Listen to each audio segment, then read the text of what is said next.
Gente, ¿cómo así que quieren juzgar a Álvaro Uribe en Argentina?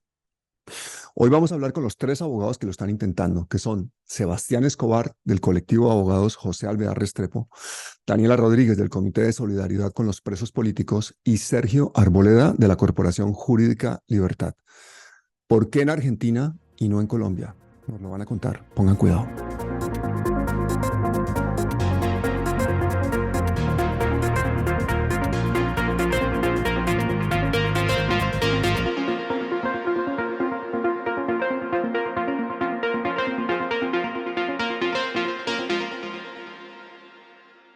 Bienvenida, Daniela Rodríguez.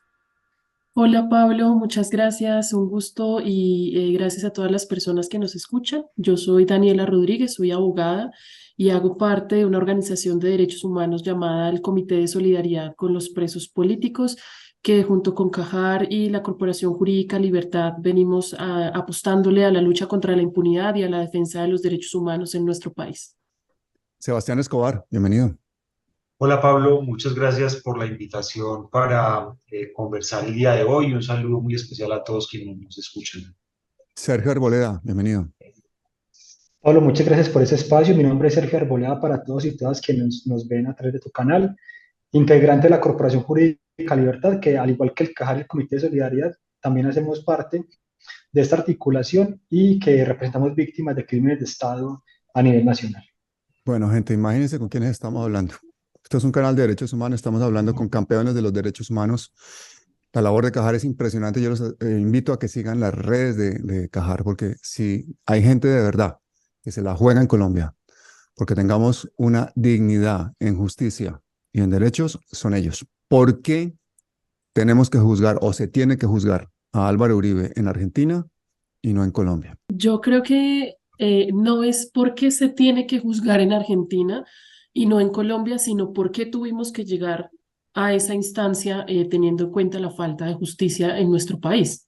Y es porque justamente el hecho de que nosotros vayamos a Argentina a pedir que se investigue y que se juzgue la responsabilidad de Álvaro Uribe en los falsos positivos obedece a que internamente, a pesar de que existían algunos mecanismos que hubieran podido adelantar esta investigación, hasta el momento no lo han hecho. Entonces, realmente es una última puerta, si se quiere, una salida adicional que consideramos, digamos, que nos puede brindar en este momento la posibilidad de lograr efectivamente esta sanción contra esta persona por la promoción de crímenes tan graves como las ejecuciones extrajudiciales, es decir, los falsos positivos.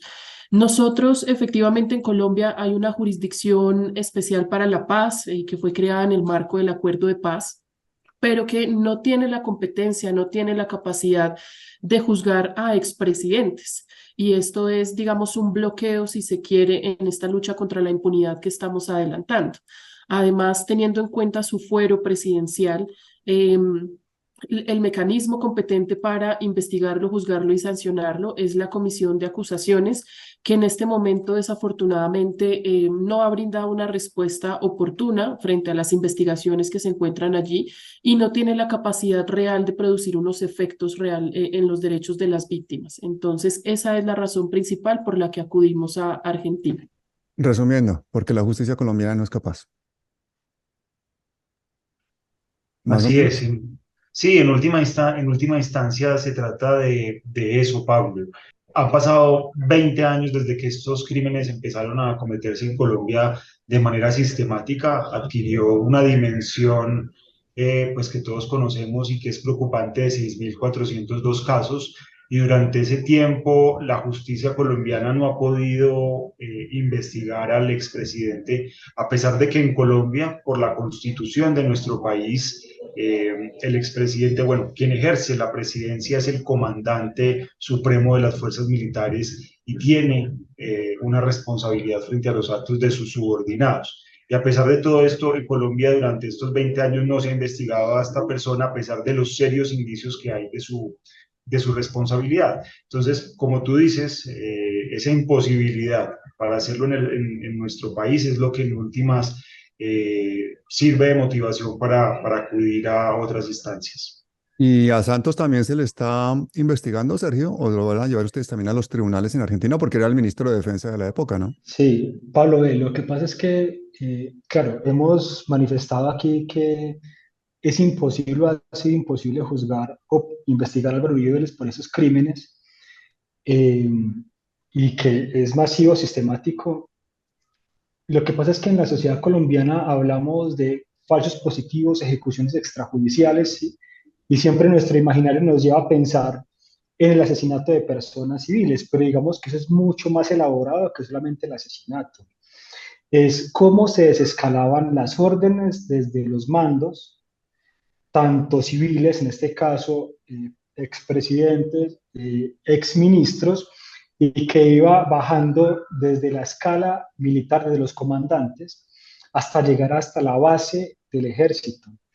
Nosotros siempre hemos planteado que se trata de una política, y una política no es algo que se trate de manzanas podridas o casos aislados. Ya Sebastián lo planteaba, son más de 6.000 casos en el marco de la implementación de la política de seguridad democrática, donde los militares buscaban mostrar un ejército efectivo, mostrando resultados operacionales que hoy sabemos, tenemos certeza que son falsos, que son resultados operacionales obtenidos de manera ilegítima, fraudulenta, y sobre todo en un marco de crímenes de lesa humanidad, que es algo grave. Y claro, hemos planteado la responsabilidad de Álvaro Uribe Vélez, pero es necesario, y esta querella no se cierra que sea solamente la investigación de Álvaro Uribe Vélez, sino todos aquellos que no han sido investigados en la justicia colombiana, ya sea por incapacidad, por falta de voluntad o por la exclusión expresa de la norma, como el caso de los mandos civiles, que la JEP no puede abordar porque expresamente quedó dispuesto que la JEP no puede ni investigar, ni juzgar, ni sancionar a esas personas. ¿Santos qué? Santos le han dado el Bueno, Premio Nobel de la Paz, ha sido ministro de Álvaro Uribe durante todo este tiempo. No me digan que él tampoco sabía o que tampoco tuvo nada que ver. No hemos planteado nunca eso. No hemos planteado nunca eso. Evidentemente, aportaremos todos los elementos de prueba necesarios para determinar la responsabilidad de los mandos civiles. Y en este caso también debe ser escalar la responsabilidad a partir de los ministros. En este caso, Santos, ministro de Defensa. Vamos a aportar la información necesaria para establecer las responsabilidades pertinentes. No Perfecto. podemos Ahí, saltar en una sí. investigación de un mando militar al presidente directamente. Tenemos que ir escalando en los niveles necesarios, y el ministro de Defensa no es la excepción. Esa escalada es la que no se ha podido hacer en Colombia, ¿no? Que aquí hemos tenido en este canal pues infinidad de programas, incluso hemos hecho documentales sobre los falsos positivos. Hemos hablado con expertos que nos dicen que son más de 10.000 los falsos positivos seguramente, etcétera, etcétera. Pero todas estas investigaciones llegan hasta cierto tope y de ahí hacia arriba pues no pasa la cosa, ¿no?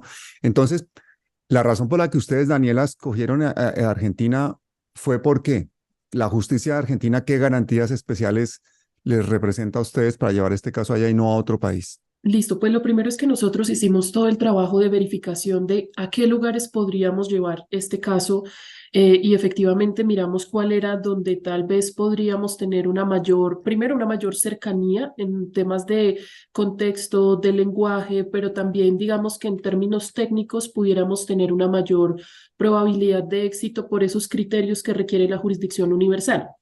Hay países que contemplan, por ejemplo, que para acudir a su jurisdicción, las víctimas deben tener cierta nacionalidad o el victimario debe tener esa nacionalidad en particular.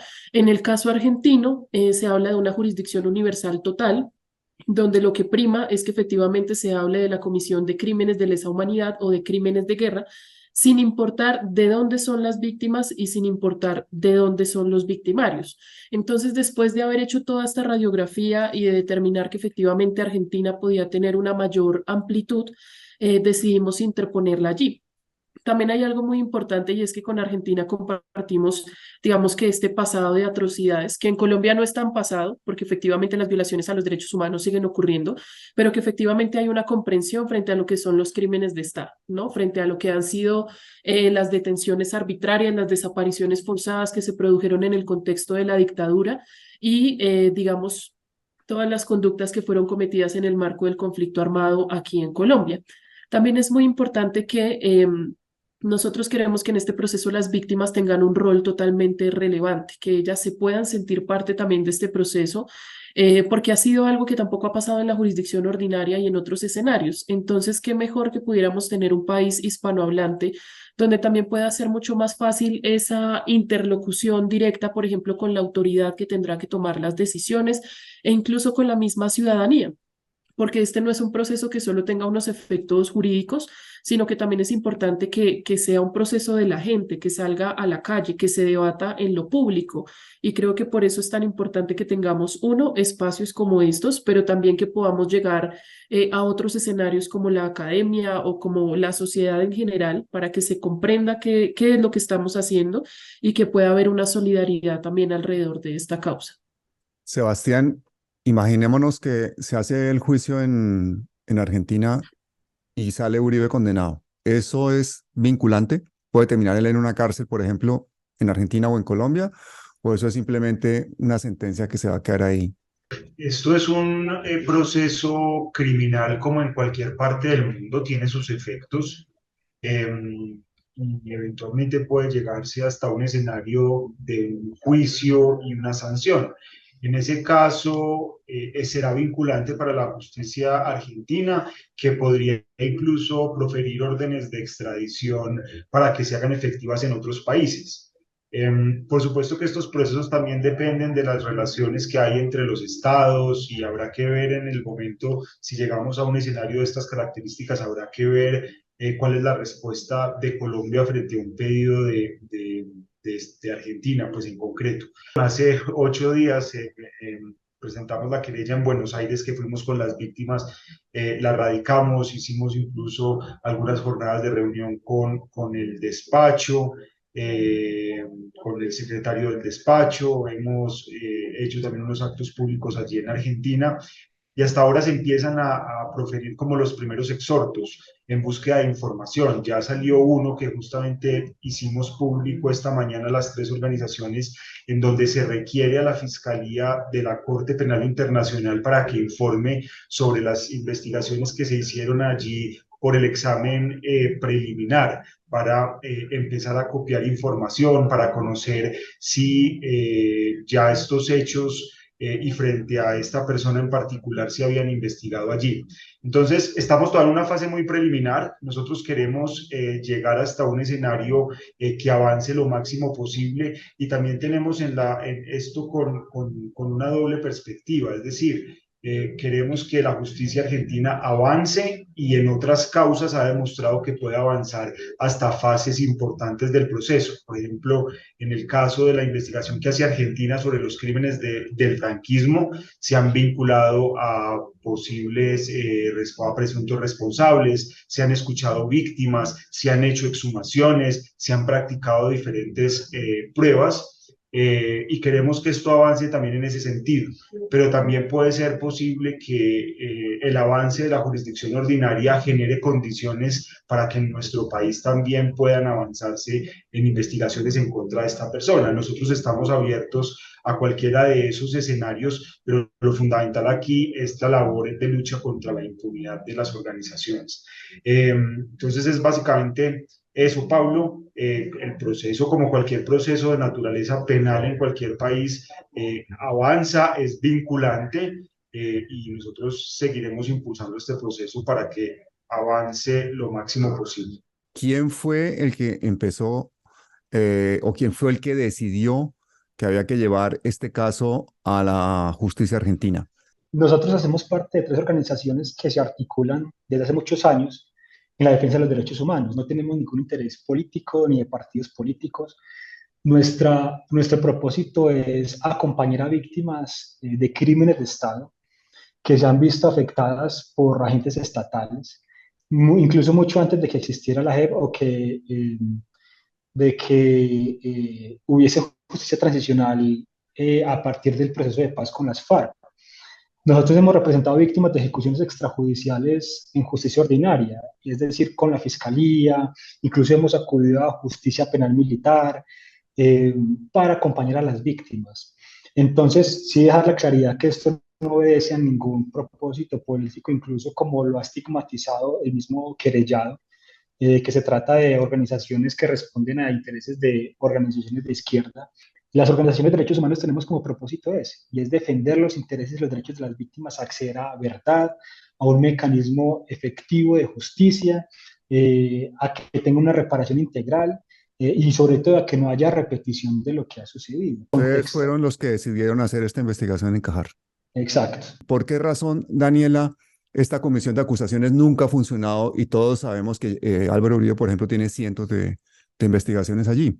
Lo primero es que efectivamente somos, como dice Sergio, una coalición de organizaciones y lo que esperamos también es que se sumen otras, ¿no? Es decir, que esto no es un proceso de 3 organizaciones de derechos humanos que decidieron irse solas contra el mundo, contra una persona tan influyente como la que tú planteas, sino que detrás de eso también hay organizaciones internacionales que nos están apoyando, hay organizaciones argentinas que han brindado respaldo y seguramente se sumarán otras organizaciones colombianas que como nosotros han venido luchando contra la impunidad durante tantos años.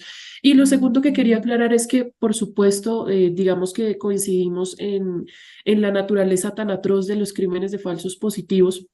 Pero allí también hay algo muy importante y es que las víctimas de falsos positivos no fueron únicamente personas inocentes que no se encontraban, digamos, en un escenario de conflicto. Creo que también es muy importante que la gente comprenda que hay ejecuciones extrajudiciales que se presentaron en contra de personas que efectivamente eran combatientes, donde lo que hizo el ejército fue aprovecharse de una ventaja militar y si encontraban a una persona herida que era del bando contrario, en vez tal vez de haber brindado los primeros auxilios y haberla puesto ante la autoridad judicial competente, lo que hicieron fue asesinarla para nuevamente tener estos beneficios, digamos, todos estos réditos que ofrecía la institución militar.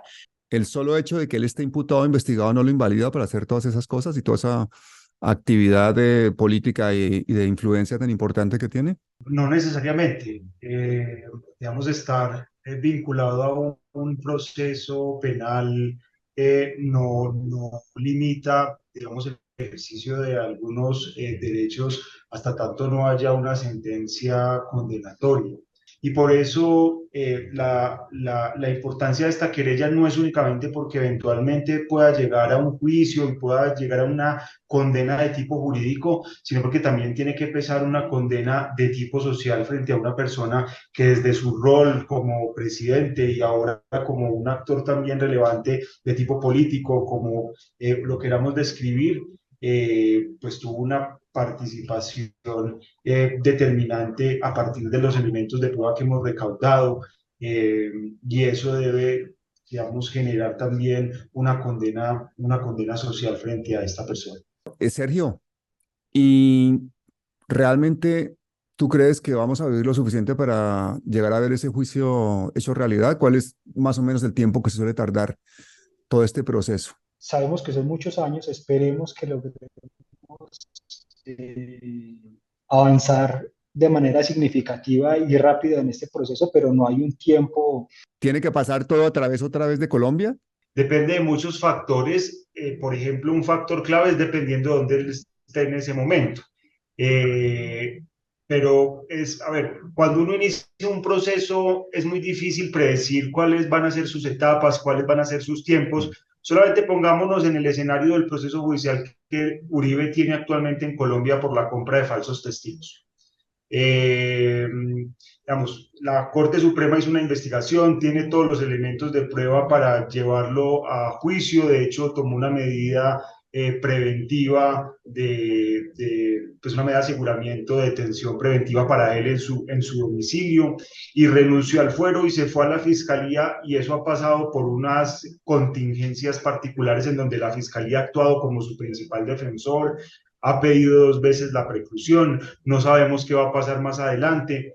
Es decir, cuando uno inicia un proceso no es tan sencillo decir esto va a durar 4, 5, 10 años. Nosotros prevemos que va a ser un proceso de mediano plazo, que la justicia argentina ha avanzado en otras experiencias similares y que producto de esas experiencias quizás aquí se acorten los tiempos, pero no tenemos muy claro qué va a suceder. En la práctica puede pedir extradiciones y pedir también medidas de detención preventiva, como lo hizo en su momento también la justicia española con el exdictador Augusto Pinochet. Pero todo va a depender mucho de esas contingencias y de cómo vaya, digamos, progresando el proceso. Lo que hoy podemos decir con toda la certeza es que ya hay una querella presentada, que ya el juzgado está empezando a adoptar sus primeras decisiones, y esto con solo una semana de interpuesta, ¿no? Ya está empezando a pedir información a la Corte Penal Internacional. Es muy probable que en los próximos días también empiece a solicitar información al Estado colombiano. Todo eso se hará a través de la Cancillería y serán los funcionarios de la Cancillería los que tengan que trasladar aquí a nivel interno las solicitudes de información a las autoridades judiciales. Pero es más o menos así como funciona. Nosotros hemos presentado más o menos 260 pruebas. Entonces también ya el juez tiene un importante material por valorar, que esperamos que lo estudien profundamente, y a partir de eso también se puedan ir adoptando otras decisiones. Por ejemplo, la más elemental y quizás la que esperamos más prontamente es que se llamen a declarar a las víctimas, ¿no? Paso seguido, que se llame a declarar también al expresidente o a rendir su versión de ¿Pero los tienen que ir a hechos. declarar a Argentina o lo pueden hacer por Tendría que ir a internet? declarar a Argentina Uy, o tenaz. ¿Y quién va a eventualmente financiar todo eso? Pero eventualmente también se podrían evaluar los mecanismos para que a través de las autoridades colombianas se den algunas de las declaraciones. Esto ha ocurrido, por ejemplo, en el caso del franquismo, que es otro que se lleva en esos procesos de jurisdicción universal, donde se le ha pedido colaboración a las autoridades internas para lograr algún tipo de declaración, por supuesto con supervisión de los mecanismos judiciales del país que adelanta la investigación, en este caso Argentina. Oye, Daniela, ¿y Uribe se ha puesto en contacto con ustedes? Con ¿Cómo nosotros va? directamente no. Lo que hemos visto son los tres trinos en los que ha reaccionado hasta el momento. Uno primero, en donde lo que hace es deslegitimar nuevamente la labor de las organizaciones defensoras de derechos humanos, particularmente el CAJAR. Un segundo trino en el cual manifiesta que se va a poner a disposición de las autoridades en Argentina. Y un tercer video fue en donde le explica desde su punto de vista a las autoridades argentinas por qué las medidas que él tomó fueron efectivas y no tiene una responsabilidad en los casos de falsos positivos. Entonces, esa ha sido, digamos, la comunicación indirecta, nosotros poder advertir esas reacciones que ha tenido a la fecha, que como lo señalo, pues una vez más son revictimizantes para las personas que están decidiendo en este momento confiar en la justicia argentina, pero también que repiten lo que hizo durante años, justamente de atacar la labor de las organizaciones. Hay algo muy importante en esas respuestas, y es que él también plantea que este es un nuevo escenario para que él pruebe su inocencia. Así que eso nos deja ver un poco cuál será la naturaleza del proceso. No será seguramente nada pacífico, sino que por el contrario insistirá en justamente deslegitimar este tipo de procesos y de denuncias. Sergio, ¿y cuál ha sido la reacción de la gente, las redes sociales de ustedes? ¿Cuál es la percepción del público? Pablo, pues nos ha sorprendido mucho el impacto, tanto aquí en Colombia como en otros países. Incluso en Argentina tuvimos un respaldo impresionante en la movilización social, en los organismos de derechos humanos, en las plataformas, en las víctimas de la dictadura, en los abogados de Madres de Plaza de Mayo, de Abuelas de Plaza de Mayo, plataformas, las plataformas de aquí de Colombia nos han respaldado. Muchas víctimas ya se han comunicado y puesto en contacto para preguntarnos cómo pueden ser parte de esta causa en Argentina. En las redes sociales han planteado que es una nueva esperanza para acceder a justicia. Digamos que ha sido un impacto muy positivo y que nos alegra mucho intentar que las personas puedan acceder a esto, porque es que no son crímenes cuya ocurrencia solamente afecta a una o dos personas, es a todos los colombianos, porque esto ha sido algo masivo y que ha sido perpetrado desde el Estado hacia la población civil en su gran medida. Pero que además hay que mencionar algo, Pablo, y es que muchas de estas personas hoy siguen sin identificar, hoy siguen sin identidad, porque el ejército lo que hacía era retener a las víctimas, asesinarlas, quitarles sus documentos de identidad y cualquier elemento que pueda indicar su identidad, y presentarlas como personas sin identificar para encubrir sus crímenes. Entonces, también es necesario no olvidar a esas personas que están sin identidad, porque es un reto impresionante que tenemos, que esas víctimas tengan identidad y que sus familias puedan encontrar a las personas desaparecidas. Sebastián, y para ti, como persona, como abogado, ¿es creíble en un momento dado que Uribe hubiese sido o conocedor de esta situación, copartícipe, o como queramos llamar, y Santos no? Nosotros creemos y sabemos, de hecho, que el gobierno tenía conocimiento de este fenómeno desde por lo menos el año 2003, porque habían informes de las organizaciones sociales, de las organizaciones de derechos humanos. Tú quizás recuerdes un informe muy importante en el primer gobierno de Álvaro Uribe, que fue el embrujo autoritario. Y desde esos informes que se hicieron en el marco de las plataformas de derechos humanos, ese y muchos otros, se empezaba a plantear la preocupación por el incremento dramático de este fenómeno criminal de las ejecuciones extrajudiciales o falsos positivos, pues como se le conoce hoy. Pero además habían también información de organismos de derechos humanos, como la Oficina del Alto Comisionado para las Naciones Unidas, que además interlocutaba directamente con el gobierno nacional, diciéndole, tenemos preocupación porque estos hechos están ocurriendo en casi todos los departamentos del país. E imagínate que esto se repitió todos los años, porque no fue que simplemente tuvo conocimiento por allá de forma aislada en el año 2003, sino que esta preocupación que se trasladaba de organizaciones de la sociedad civil, de organismos de derechos humanos, y nunca se hizo nada. Y no se hizo nada, digamos, durante todo este tiempo de la presidencia, y no se hizo nada también durante un tiempo importante en el que Santos ejerció como ministro de Defensa, ¿no? Pero no solamente Santos, es decir, a Santos sus predecesores también tuvieron conocimientos de este fenómeno. Ahí estuvo Camilo Ospina, Alberto Uribe u otros ministros de defensa que conocieron que esto estaba ocurriendo y hicieron los de la vista gorda, como decimos coloquialmente en el país. No se adoptaron medidas de ningún tipo. Y no solamente no se adoptaron esas medidas que eran necesarias, sino que adicionalmente se siguió presionando a los subordinados, a sabiendas de que esos subordinados estaban cometiendo delitos, se les siguió presionando para que presentaran bajas permanentemente. Es decir, había conocimiento de que si se presionaban a esos subordinados, más casos de ejecuciones extrajudiciales se iban a presentar, que esto iba a incrementar. Entonces, esto lo sabemos, y lo sabemos no solamente frente a Uribe y no solamente frente a Santos, sino frente a muchos otros ministros de defensa. Solo hasta el año 2007 finales, estamos hablando de aproximadamente noviembre de 2007, el Ministerio de Defensa y la Fuerza Pública empieza a tomar algunas decisiones que contribuyeron a desescalar los hechos a partir del año 2008. Tenían cómo frenar la práctica, es decir, que sabían que si hacían determinado tipo de acciones en un momento dado, podían frenarla, pero no lo hicieron sino hasta el momento en que ya era insostenible públicamente por los recurrentes escándalos, porque salió públicamente lo de Soacha, ¿no? Y eso nos da pie como para el segundo elemento, que es, digamos, es un poco técnico, pero es importante en términos de la responsabilidad de estas personas, y era que tenían el dominio negativo de los hechos, es decir, ellos tenían cómo pararlo y nunca lo pararon. Nunca lo pararon, sino hasta cuando ya no, pues ya era imposible no pararlo, ¿no?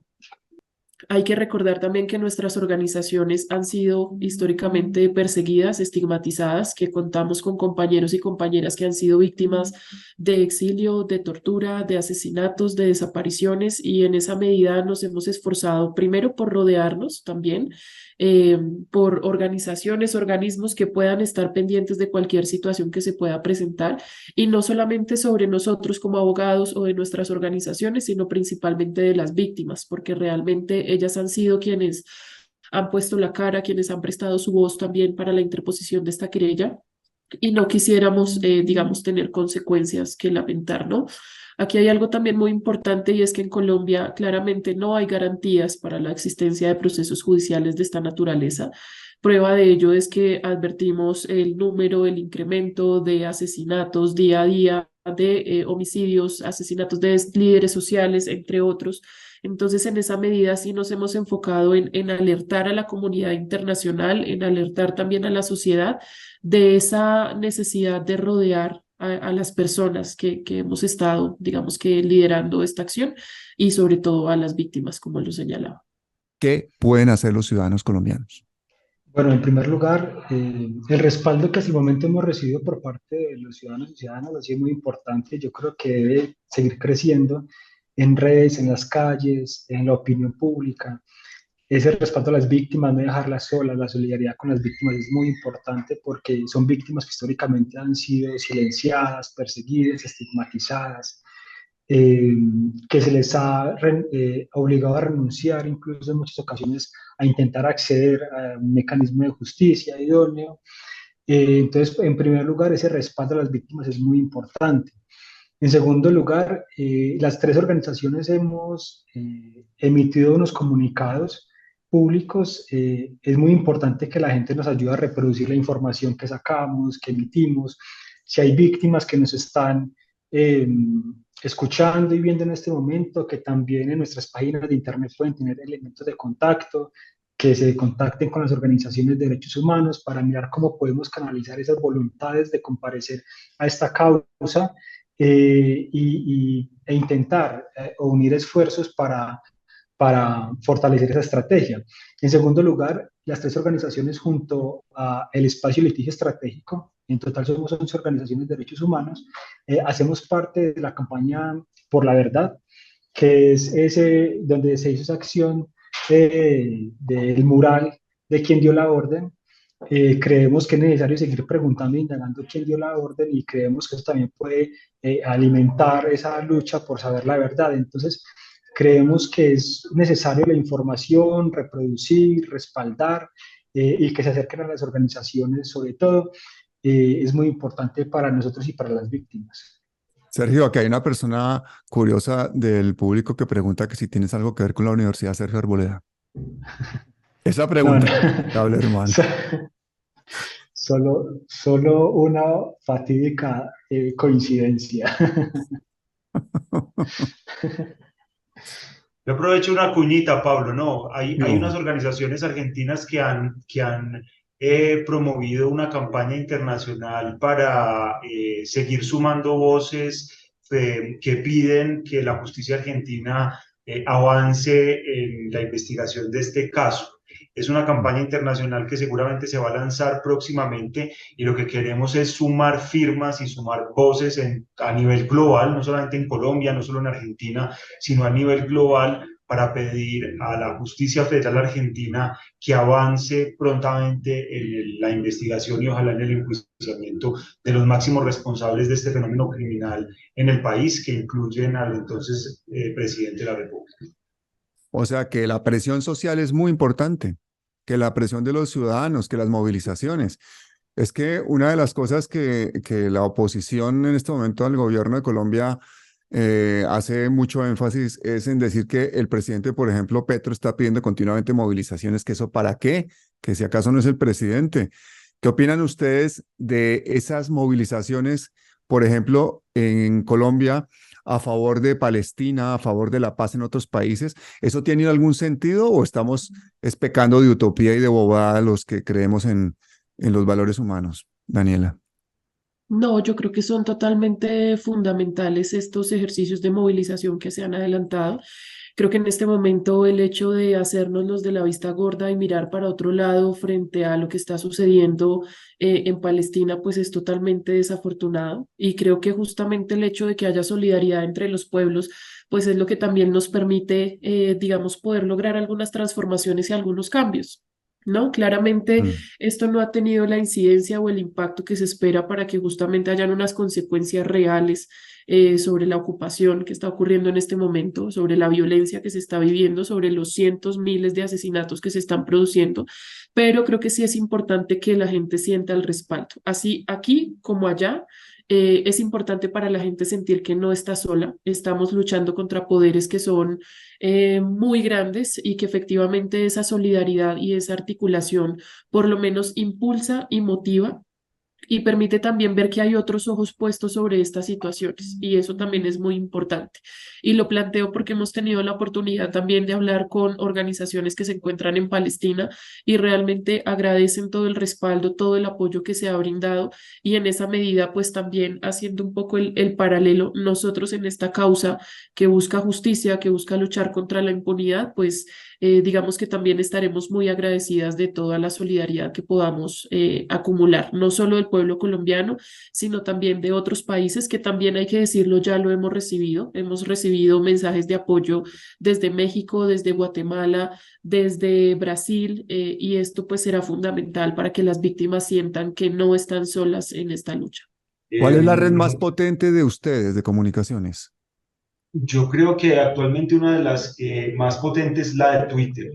Bueno, nosotros nos pueden encontrar en redes sociales en general, en YouTube, en Facebook, en Instagram y en Twitter como @Comité de Solidaridad o @CSPP. También hacemos parte de la campaña Defender la Libertad, un asunto de todas, así nos pueden buscar en las distintas redes sociales y desde esos escenarios pues hacemos justamente seguimiento de estas y otras vulneraciones que se presentan a lo largo y ancho del territorio nacional. Si tú pudieras manejar en este momento la oficina de prensa del gobierno colombiano y dices, mira, hay que quitarlo de falsos positivos, démosle un nombre a eso, ¿cómo lo llamarías? Asesinatos y desapariciones forzadas. Bueno, la pregunta que te han hecho, Sebastián, para terminar el programa es tenaz. Te subes a un ascensor y en el piso abajo se abre la puerta y entra Álvaro Uribe y sigue el ascensor bajando y de pronto el ascensor se atasca y tienes la oportunidad de hablar con él. ¿Qué le dirías? Le diría que es responsable del asesinato y desaparición forzada de 6.402 personas, Directamente. directamente. ¿Esta afirmación te puede traer problemas? Yo creo que tenemos elementos importantes para establecer que hay una responsabilidad por esos hechos, eh, que tuvo conocimiento de que se estaban presentando los hechos, que no adoptó medidas, que siguió presionando a sus subordinados, que son elementos que nutren justamente nuestra querella, y es no una afirmación, digamos, es una manifestación también de exigibilidad de justicia, lo que se plantea, digamos, en una afirmación de esta naturaleza. Y es lo mismo que le hemos pedido a la justicia argentina, no es nada diferente de manifestarle a la justicia argentina que tenemos a una persona que consideramos responsable de estos hechos y por eso le dijimos que investigue. Fíjate, aquí ya se empezaron a lanzar con las preguntas de los ascensores. Y esta va para ti, Sergio. Y si pasa lo mismo, vas tú en el ascensor, baja y el piso de abajo se sube el expresidente Santos, ¿tú qué le dirías? Yo le diría que no debe haber sido Nobel de Paz, que, que ese Nobel de Paz creemos que debe estar en otras manos muy diferentes al ministro de Defensa de Álvaro Uribe Vélez. Y ya para terminar, Daniela, ¿qué mensaje le darías a las madres de los falsos positivos? Bueno, a las madres, primero todo un mensaje de admiración y de, digamos, justamente orgullo por esta lucha que han emprendido durante más de 20 años. Creo que han sido quienes nos han enseñado también de persistencia, de resistencia y de lucha, porque a pesar de que han encontrado tantas puertas cerradas, continúan hoy con la intención y con el interés de saber qué fue lo que pasó con sus hijos. Y les diría que se animen, por favor, a participar de este proceso. Si nosotros hemos decidido emprenderlo es porque también vemos en este una posibilidad, una oportunidad real de lograr eso que hemos esperado durante tanto tiempo y es que se sepa efectivamente quién dio la orden. Entonces, quisiera decirles a ellas que cuentan con nosotros, que cuentan con el país también y que seguiremos haciendo no sé, todo lo que podamos, todo lo que esté en nuestras manos para lograr tener efectivamente verdad, justicia, reparación y no repetición para ellas. Creo que exaltaría eso y lo más importante, el reconocimiento a la labor que han hecho durante tantos años. Aquí hemos realizado muchísimas entrevistas a familiares de víctimas de estos asesinatos y desapariciones. Toda esa gente que tiene millones de suscriptores, denle voz a las víctimas, denle voz a las organizaciones que luchan por ellas. Y no puedo dejar de decirles a todos ustedes que de verdad que Colombia entera los admira muchísimo, que pase lo que pase, porque la justicia es lenta, pero funciona, pase lo que pase, son nuestros referentes y seguiremos muy de cerca las evoluciones de Cajar y este juicio. Así que muchísimas gracias y hasta siempre. Muchas gracias, Pablo. Muchas gracias, Pablo, a ti y a todas las personas que nos escucharon.